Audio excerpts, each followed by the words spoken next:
Erin with Simple Purposeful Living, and one of my most requested topics for our YouTube channel was how do I set up my brand new meal planner? And since so many of you have been purchasing our meal planner lately, I thought it was high time that I introduced you to how to set up your meal planner and get it ready to go so you can simplify meal planning on purpose, gather around the table for a meaningful meal and conversation, save money, time, and stress. So let's get started.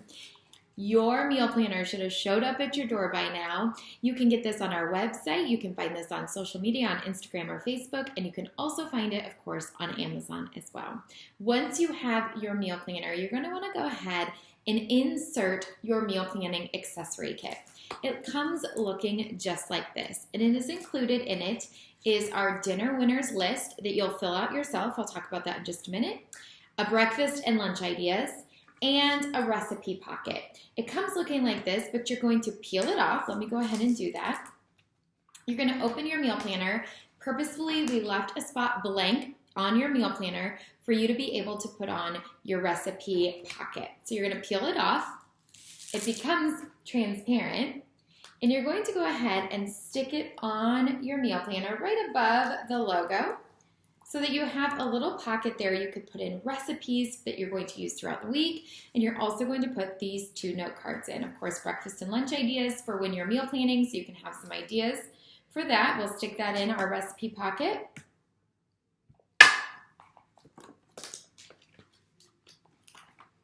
There you go, that's inside. And now you're going to also fill out your dinner winners list.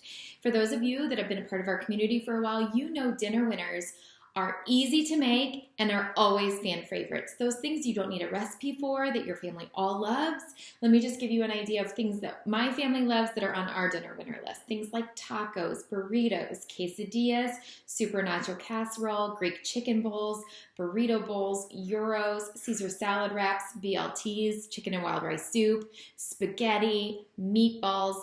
Anything like that is delicious. You're going to want to go ahead and write that on your dinner winner list, because when you get in the inevitable meal planning rut, which you will, you're going to want to pull this out as a great tool for you to have for meal planning. So I'd like you to do this right when you get your meal planner, set some time aside and think about it. If you can't think of dinner winners, ask your family. I'm sure they'll be able to share too. What are some of your favorite meals? Ask them and then record it on this note card, and then go ahead and slip that right into the front cover. So now you have breakfast and lunch ideas and your dinner winner list idea. I also want to call your attention to the back of the meal planner that has 75 meal ideas categorized into 5 categories. And that way you can choose a meal from each category if you'd like for every day of the week. For those of you that have been following and part of our community for a while, you know that I always talk about the magic number. Your magic number is the number of meals you are going to plan for the week based on your schedule. Remember, always plan your meals according to your schedule. So before I ever set foot planning a meal, I plan out my next week. I lay it all on my weekly planner, and I decide how many meals can I actually invest in making this week. Sometimes it's 5, and then we'll do like leftovers and clean out the fridge one night or go out to eat one night. Some weeks it's 3, some weeks it's 4. It just depends. But it's important for you to know what your magic number is so that you can meal plan accordingly. You're not wasting food. You're not wasting time. You're not making meals that don't fit your schedule, that you feel frustrated because you can't actually make it because it doesn't match your schedule.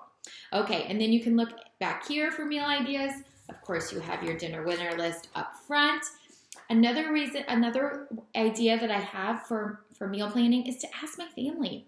When you invite your family in to making a meal with you and to making the meal plan with you, they're more likely to eat because you've asked them, you've invited them into the process, especially for those picky eaters. Okay, so now you have ideas from your dinner winner list. You know that there's 75 meal ideas in the back of your meal planner. You can ask your family for ideas. And of course, once you get going with your meal plan, you're going to have all those previous meal plans to look back on in case you need some ideas as well. All right, so now let's get started with our first meal plan. Sometimes when we start our meal plan, the easiest way to start is actually with our meal sticker ideas. So these are all stickers, and you can just stick them right into your meal planner. There's things like breakfast for dinner, sandwiches, pizza, eating out, soup, spaghetti, tacos, casserole, slow cooker meal, leftovers, salad, snack tray, and pasta. So lots of different ideas. You can just stick those stickers right on, and it's an easy way to start meal planning. Okay, if you're interested in starting all on your own, go ahead and turn to the first free page. I want to introduce you to some of the features. So, of course, on the meal planning side, there's 4 lines. That's for breakfast, lunch, and dinner, and maybe a snack or a dessert. Many times people just meal plan for dinner, so there's ample room for that. If you're a homeschool family or maybe your kids are home in the summertime, you might want to prepare lunch and dinner, plan for those 2 things. So there's plenty of room purposely for you to do that. Okay, so that is the meal planning side. And it's also categorized by day 1 through 7 because I know when we develop this, not everybody starts their meal plan on Monday. Sometimes people start their meal plan on Friday, Saturday, or Sunday. So it's day 1 through 7, so you can record when you'd like it.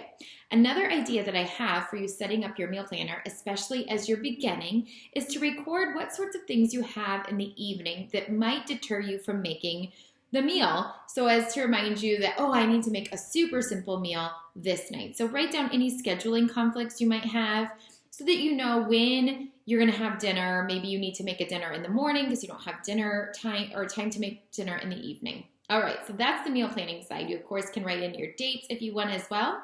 And then you have your grocery list. Now, there is a perforation in between. So once you've written your grocery list for this week, you take it to the grocery store and you get your groceries. You can actually rip out the grocery list. Let me go ahead and show you. You're going to go ahead and rip that out, fold it in half, and you're going to rip that out with a little bit of pressure right there. And now it reveals next week's grocery list. And the reason we did this is because things run out throughout the week. I keep this on my counter. As things run out, I ask my family to go ahead and record things that they need from the grocery store. If it's on here, I'm going to get it. If it's not on here, it's not likely. So I have trained my family that if something runs out, to go ahead and add it to the meal planner so we can be sure to get it from the store. And that is why we made it perforated so you could rip it out and add to next week's meal plan. Okay, now there is no meal plan on the back of this page. I use the back of this page for meal ideas. So again, I ask my family throughout the week, what kinds of meals do you want next week? Or maybe an idea pops into one of my kids' heads, which happened yesterday with my daughter. She was like, hey mom, can we have gyros next week? Great, go add it to the back of the meal planner. That's where I collect meal ideas for next week so that it's even easier to meal plan. So that's what I use for the back of the page in case you'd like to. Some people write their schedule down on this side. Some people write their to-do down on this side. It just depends.